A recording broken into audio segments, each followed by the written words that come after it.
یا رسول اللہ یا حبیب اللہ. یہ جو دنیا میں چل رہا ہے اس جال کو سمجھو، یہ دجال کے آنے سے پہلے کا جال ہے. آپ سے صرف اور صرف میں ایک ہی گزارش کروں گا، اور میری بات سننے والوں سے میری اپیل ہے، ایک اپیل ہے کہ آج اللہ رب العزت نے تمہیں عقل سلیم عطا کیا ہے. جو کچھ یہ جادو دکھا رہے ہیں اس پر 1% بھی یقین مت کرنا، یقین مت کرنا. اس جال سے اپنے آپ کو باہر کر لو. جو ٹی آر پی کے چکر میں پورے گھوٹالے کر رہے ہیں ان سے تم باز آ جاؤ، نکل جاؤ. دنیا کی خبریں دیکھنے کے لیے آپ کو صرف اور صرف ان کی بکواس دیکھنا ضروری نہیں ہے. اب دنیا گلوبل ولیج کی شکل اختیار کر چکی ہے. ادھر نظر ہٹاؤ ادھر نظر ہٹاؤ سب تمہیں دکھ جائے گا، لیکن ان دجالی نظام کے پیروکاروں کے پیچھے نہ جائیں. یہ میری آج کی یہی گزارش ہے، ورنہ جادو تم پر بھی اثر کرے گا اور تم بھی وہی بولی بولو گے، تم بھی وہی بولی بولو گے. 4-5 سال کے اندر ان لوگوں نے ایسا ہی فیلڈ بھی بنائی، جو پہلے کٹر دشمن تھے وہ آج کٹر حامی بن گئے، ان کے جے جے کار کرنے لگے. یہ بھی آپ نے دیکھا ہوگا. تو میڈیا کا اثر دماغوں پر آنے نہ پائے، اس بات کی میں اپیل کروں گا. اس لیے کہ دجال کے آنے سے پہلے جو علامات بتائی گئی اس میں سب سے بڑی علامت یہ ہے حق کو باطل بنا کے پیش کیا جائے گا اور باطل کو حق بنا کر پیش کیا جائے گا. جیسے فلسطین کو بھی دیکھ لیں.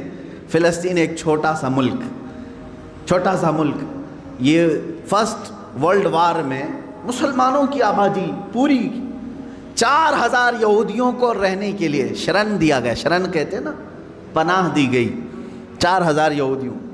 اب یہ ان کی ہجرت شروع ہوئی 4000 سے فلسطین میں، جانے لگے لاکھوں کی تعداد میں پہنچ گئے.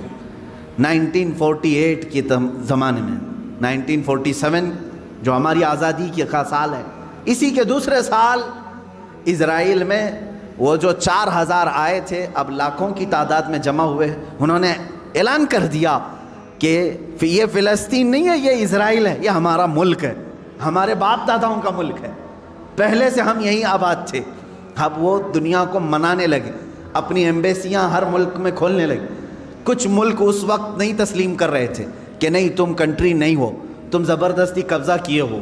لیکن میڈیا نے اتنا دماغ واش کیا کہ آج عرب کی دھرتی پر بیٹھے ہوئے بادشاہ بھی یہ کہنے لگے فلسطین تھا ہی نہیں، اسرائیلی اصل ہے. مان لیا. یہ جادو اثر کر گئے. آج متحدہ عرب امارات بھی کہتا ہے کہ اسرائیل ایک کنٹری ہے، ہم اس کو تسلیم کرتے ہیں.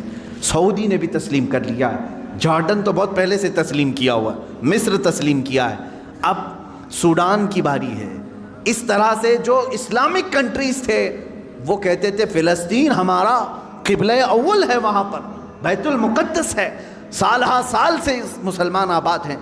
کوئی تسلیم نہیں کرتا تھا، لیکن میڈیا کا جادو اثر کرتا رہا. انہوں نے ایسی فیلڈ بنائی کہ اب ہر کوئی ان کے انڈر میں آتا رہا. یہ دجال کے آنے سے پہلے یہ فیلڈ ہموار کی جائے گی. اب مسلمانوں آپ اپنے ذہن کی خبر لو، اپنے دماغ کی خبر لو. کیا ان کی بنائی ہوئی فیلڈ پر تم بھی اپنا دین بیچ کر کے ان کی جے جے کار کرو گے، یا پھر رسول پاک کے لائے ہوئے دین پر برقرار رہو گے؟ اپنے ذہن کی خبر تم خود لے لینا. دنیا جو دکھا رہی ہے میں اس کو ایکسیپٹ کر لوں گا. جیسے مار کر کے کسی کو چور کہلوایا جائے، پولیس کا کام ہوتا ہے. وہ ظلم برداشت نہیں کرتا، آخر میں کہتا ہاں میں نے چوری کر لیا، لے جا کر کے کورٹ میں پیش کر دیا، دیکھو ہم نے اس کو اقرار کرا دیا اس نے چوری کیا. تم نے اس پر اتنی لاٹیاں ماری، اتنا کچھ کیا، مجبور ہو کر کہ اس نے کیا. یہی کام پوری دنیا میں کیا جائے گا. جگہ جگہ پکڑ کر کے مارنا، تمہاری داڑیاں کھینچنا، تمہاری ٹوپیاں اتارنا، تمہیں قتل عام کرنا، کسی ملک سے دربدر کرنا. مسلمان ڈر جائے، سہم جائے. اور یہ جو بولی بول رہے ہیں کہ تم آتنکواد ہو، تم ان کے ظلم کو برداشت نہ کر پا کر کے یہ کہنے لگ جاؤ گے کہ ہاں صحیح میں یہ مسلمان آتنکواد ہیں. یہاں تک وہ تمہیں لانا چاہتے ہیں، یہاں تک لانا چاہتے ہیں. میرے عزیزو، یاد رکھنا یہ جو ظلم کیے جا رہے ہیں آج پوری دنیا میں، اس سے خطرناک ظلم دجال کے زمانے میں آئے گا۔ حضور پاک صلی اللہ تعالیٰ علیہ وسلم نے فرمایا آدم علیہ السلام کی پیدائش سے لے کر قیامت تک جتنے فتنے آئے ان میں اگر سب سے بڑا کوئی فتنہ ہے تو وہ دجال کا ظہور ہے۔ میری امت اس میں بھی مبتلا ہوگی، لیکن ڈرو مت، گھبراؤ مت۔ دجال کے آنے کے بعد ہم بچیں گے کیسے؟ ایک بات یاد رکھنا، جس کے ساتھ اللہ ہے، رب ذوالجلال کا یقین اس کے دل میں ہے، وہ دجال کیا 100 دجالوں سے بھی بچ جائے گا۔ اور جو دجال کے فتنوں سے بچ گیا، میرے آقا صلی اللہ علیہ وسلم نے بشارت دی، وہ بغیر حساب کتاب کے جنت میں جائے۔ سارے فتنے تو دنیا میں اس نے جھیل لی ہے، ساری مصیبتیں جھیل لیا ہے، اللہ رب العزت اسے انعام عطا کرے گا، آپ جنت کے حقدار ہوں گے۔ اس لیے اپنے ذہن کو، اپنی طبیعت کو ہمیشہ سنبھال کر کے رکھو، میرا دماغ اور میرا ذہن بکنے والا نہیں۔ اور چاہے یہ ظلم کے پہاڑ ہم پر توڑ دیں، آج ہو رہا ہے، کل ان کی باری تھی، آج ہماری باری ہے، یہ ہو سکتا ہے۔ آج ان کی باری ہے، کل ہماری باری ہے، یہ ہو سکتا ہے۔ ہم اگر اس ظلم کے شکار ہو گئے تو اے میرے سننے والوں، کبھی نہ گھبرانا، کبھی نہ گھبرانا۔ امت کے علماء جاتے رہے لیکن اسلام پھلتا پھولتا ہی رہا۔ آج اگر ہمارے خون کی اسے ضرورت ہے تو ہم اپنے خون سے اس کی سچائی کریں گے، اس لیے کہ ہم یزیدی نہیں، ہم حسینی کردار رکھتے ہیں۔ ضرورت پڑے تو اسلام کے لیے اپنے خون سے آبیاری کی جائے گی اور دین اسلام کی حفاظت کی جائے گی۔ آپ سب اپنے اختلافات کو ختم کرو، ان دجالی نظاموں پر آپ یقین کبھی مت رکھنا۔ گھر میں جاتے ہی ٹی وی آن کرنا، اس نیوز کو دیکھتے ہیں، اس نیوز کو دیکھتے ہیں، اور پھر اس کو کہیں آمنا صدقنا، ہم ایمان لایا، ہم تصدیق کرتے ہیں۔ نہ، آج کے زمانے میں جس نے اس طرح کا یقین کیا، میں سمجھتا ہوں اس نے بہت بڑی گمراہی خرید لی ہے، بہت بڑی گمراہی۔